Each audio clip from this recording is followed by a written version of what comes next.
잠재의식이란 무엇이며 무의식과는 어떻게 다를까요? 잠재의식을 영어로 번역하면 subconsciousness, 무의식을 직역하면 unconsciousness인데 심리학에서는 이런 용어를 사용하지 않습니다. 무의식 또한 subconsciousness라고 번역하죠. 이거 좀 이상하죠? 네이버 지식백과에 나온 내용입니다. 프로이드는 연구 초기에 히스테리 연구와 같은 저서에서는 잠재의식이라는 용어를 사용하지만 꿈의 해석에서는 잠재의식이라는 용어가 부정확하고 잘못된 표현이므로 사용하지 말아야 한다고 주장하면서 인간의 정신세계를 무의식, 전의식, 의식으로 구분하였다고 합니다. 또 이러한 측면에서는 잠재의식이 전의식과 동일한 개념으로 사용된다고 볼 수 있다라고 하면서 어떤 경험을 의식적으로 한 후 그 경험과 관련된 사람이나 사물, 사건과 같은 것이 일시적으로는 기억되지 못하고 있지만 추후 필요한 경우 다시 그 기억을 재생할 수 있는 상태를 뜻하는 전의식은 잠재의식의 개념과 유사하다라고 설명하고 있습니다. 프로이드의 개념으로 인간의 의식을 설명하자면 물 밖으로 나와 있는 빙산이 의식, 수면 바로 아래에 있는 전의식, 즉 잠재의식, 그리고 빙산의 가장 밑바닥이 무의식이라고 할 수 있습니다.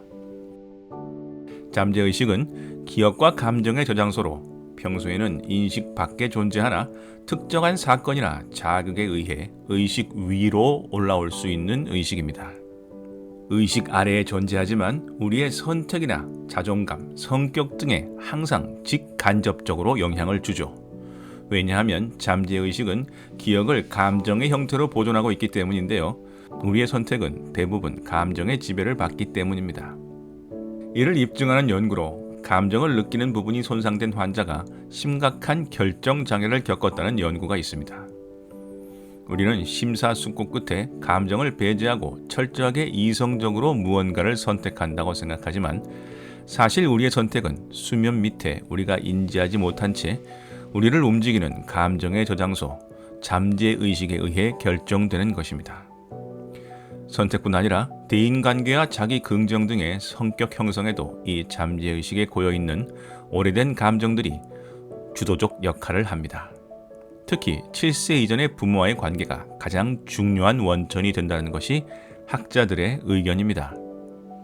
그 아래에 있는 무의식이란 노력이나 단서에 의해서도 의식화되지 않는 부분으로 사회적으로 용납되지 않는 욕망, 충동 등이 억압되어 있는 곳이라고 프로이드는 말합니다. 프로이드는 이 무의식이 우리가 기억하지 못하지만 사라지지 않고 인간의 행동에 가장 많은 영향을 줄 수밖에 없다고 이야기합니다. 우리가 강한 심리적 충격을 받을 때나 벌어진 사건에 대한 강한 부정을 하면 사건에 대한 기억과 감정이 우리의 의식이 찾을 수 없는 깊은 곳으로 숨어버리는 것이죠. 하지만 숨는다고 해서 사라지는 것은 아닙니다. 오히려 이렇게 깊게 숨겨진 무의식이 우리 삶에 더 큰 영향을 준다는 것이 프로이드의 이론입니다. 이렇게 설명하고 보면 마음 공부에서 잠재의식과 무의식이 혼재되어 사용되고 있다는 것을 알 수 있습니다. 무의식에 대한 설명인 듯 보면 잠재의식을 말하는 경우도 있고 그 반대의 경우도 있습니다. 따라서 저는 의식과 반대되는 수면 아래의 의식으로 우리 삶에 큰 영향을 미치는 기억의 저장소를 잠재의식으로 통칭하겠습니다. 잠재의식을 위키피디아에서 검색하면 아주 재미있는 용어가 등장합니다. 바로 사이코사이버네틱스입니다. 잠시 인용해 보겠습니다. 사이코사이버네틱스는 정신적인 자동 유도장치라는 의미로 맥스웰 몰츠 박사가 만든 단어이다. 맥스웰 몰츠가 1960년 출판한 사이코사이버네틱스는 전 세계에 3천만 부가 판매된 베스트셀러다. 인간의 뇌는 미사일의 자동 유도장치와 같아서 자신이 목표를 정해주면 그 목표를 향해 자동으로 나아간다는 개념이다. 따라서 자신의 잠재의식에 실패를 입력하면 안 되고 성공을 입력해 주어야 그에 맞게 자동 유도된다는 주장을 한다. 인간의 잠재의식은 농담과 진담을 구별하지 못하며 상상적 결과와 실제 결과를 구별하지 못하기 때문에 하나의 주장을 계속 주입하면 실제로 그렇게 알고 행동한다고 주장한다. 나는 멋지다 라고 하면 정말 멋지게 되고, 나는 못생겼다 라고 하면 정말 못생겼다고 행동, 반응하게 된다는 것이다. 사원들이나 국민들에게 우리는 할 수 있다 라고 자주 외치게 하면 정말 할 수 있게 되며, 우울한 전망을 퍼뜨리면 정말로 조직이 우울하게 망하게 된다고 주장한다.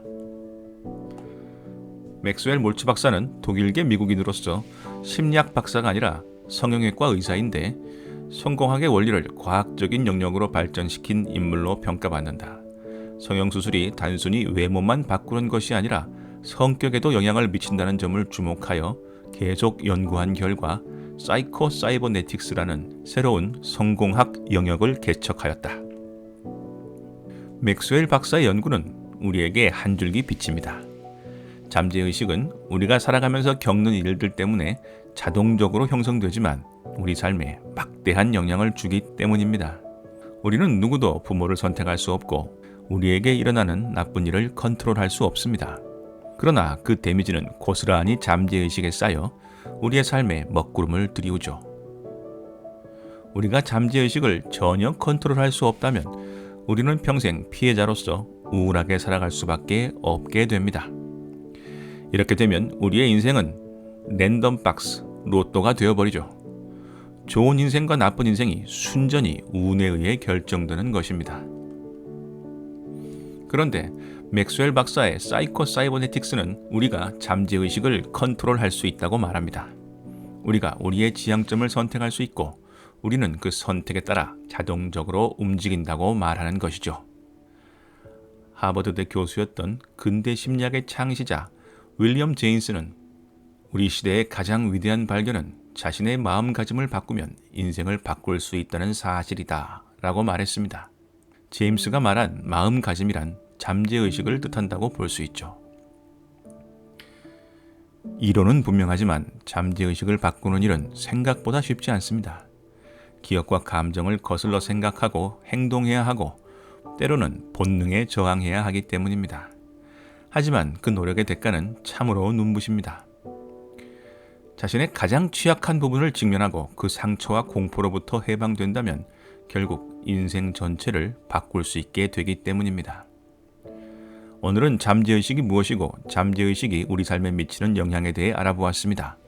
다음 영상에서는 잠재의식을 바꾸는 방법에 대해 말씀드리겠습니다. 여기까지 지당한이었습니다. 감사합니다.